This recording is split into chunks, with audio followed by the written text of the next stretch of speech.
already know just where I be, dog.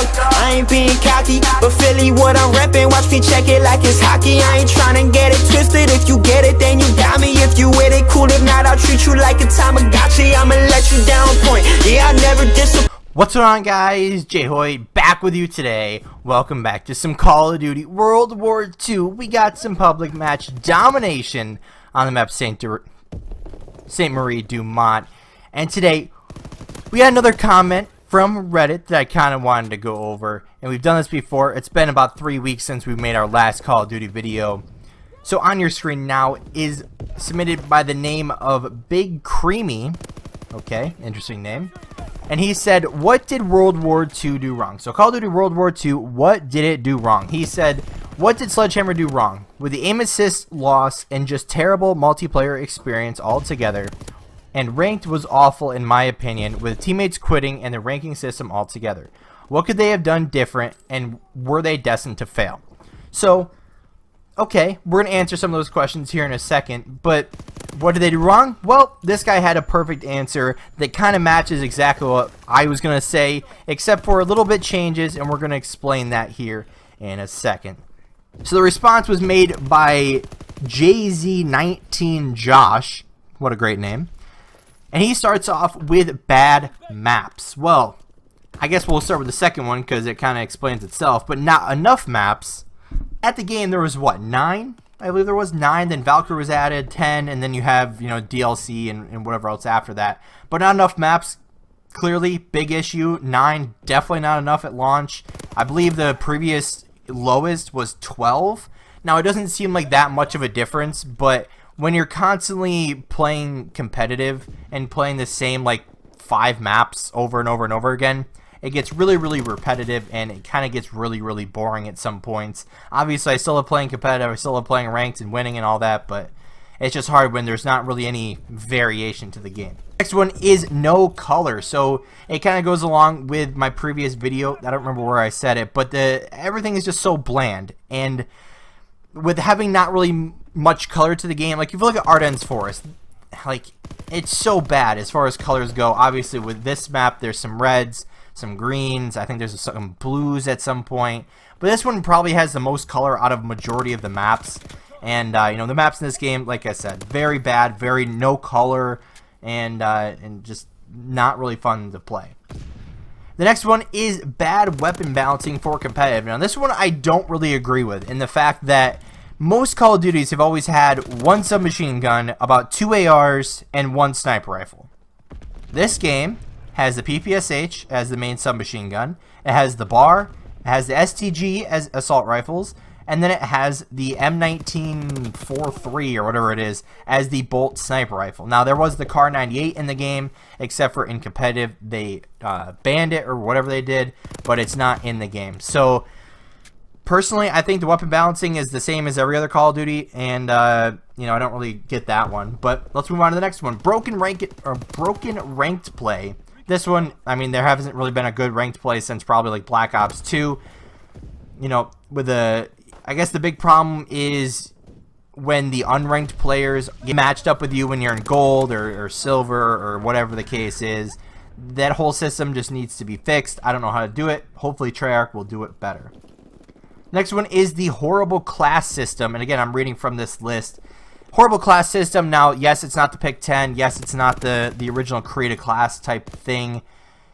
You know, with the divisions and the basic training, it is a very, very interesting idea. However, for Call of Duty, we went back to boots on the ground, but then we changed it even more. So, if we make a boots on the ground game with the pick 10 system, with picking whatever you want on your guns, I feel like it would go back to a little bit more normalcy for, you know, Call of Duty, but still, you know, a lot to fix before a game's perfect.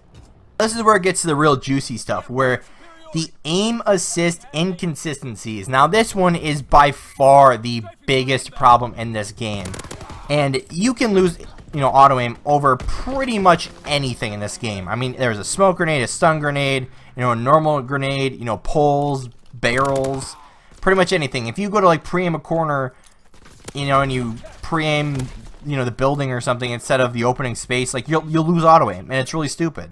Like on Ardennes Forest, like the trees, same effect. So I don't get it. aim assist needs to be, you know, a big thing in console, and the fact that it was this inconsistent for this long is actually quite shocking. Next one goes right along with it. Bad bullet reg. So registration, I guess I'll call it, bullet reg is what that means. So how do your bullets hit, right? If you have better connection, usually it hits better, or if you're on, you know, LAN connection, obviously it's going to hit the best.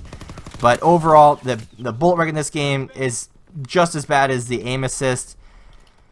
It's just sometimes you feel like you hit a guy with, you know, 3 or 4 bullets and it should have killed him, and all of a sudden you have to put like 5 or 6 when that guy melts you with 3. It just doesn't make sense, especially when you're aiming for the same part of the body. The next thing on here is no response to community feedback. Now this one I don't really understand, to the fact that who is the community, right? Who's giving that community feedback? Are we talking about random tweets to, you know, Sledgehammer or whoever else makes the game? Are we talking about YouTubers or streamers? Are we talking about competitive players? You know, what are we talking about here? I don't really know, so I don't really get this one. This one is no care for competitive. Update pre-league match. I don't really understand this one either, other than no care for competitive. I kind of disagree in this aspect, because competitive does have, you know, a lot of upgrades this year. I mean, it took them way too long to do those upgrades, as far as, you know, upgrading cameras and the stream quality and the stage quality and all that type of stuff. I mean, it looks and everything, it's a lot better than usual. So I mean, no care for competitive. I mean, kind of disagree in that aspect.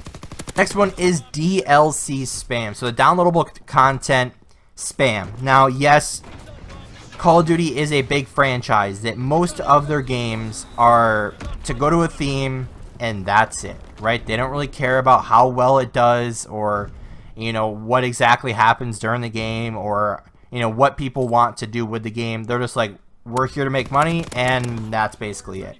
So the DLCs, I wish they would focus more on the actual game than worrying about DLCs, because I don't remember who said it, but if you're still making a game in 2018 that you're trying to charge $60 or $70 or even $100 or whatever it is at this point for a game that comes out every year, most people are going to buy it.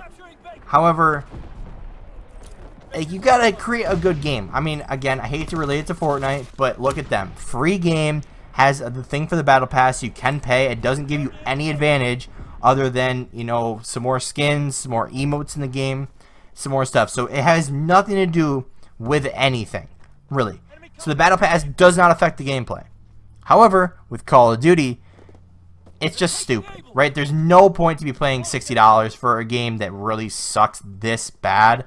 So even if you went down to charging, you know, even 20, 30, whatever, so you still make some money and you have money to do stuff with, just fix your game, do it better, and, you know, just create a better game for everyone, so that way people can stop bitching about the dumbest stuff about this franchise. Next thing is the spawns. Now this one kind of varies in my mind, only because on certain maps it's a lot worse than usual. But you also have to look at, you know, yeah, are the spawns perfect? Probably not. But if you look at a map like Gibraltar, where if you're on the third hill, on the, I don't know exactly what it's called, but if you're on the third hill of Gibraltar, and you know, you push up far enough so you get the cuts and you're pushed out, so they spawn, you know, across the map, and then all of a sudden they spawn behind you, it's probably because you pushed too far. So again, spawns can vary, however, not the biggest of deals unless you you play properly. However, that's really all on this list for today, guys. You know, if you guys did enjoy, hit the like button down below. Comment what you guys thought of this, you know, video down in the comment section below. Let me know your thoughts. What did Call of Duty World War II do wrong? And leave it down in the comment section below. And as always, guys, subscribe for more, and we'll see you next time. I want you forever, even when we're not together. Scars on my body so I can take you wherever. Like, I want you forever, even when we're not together. Scars on my body, I can look at you and never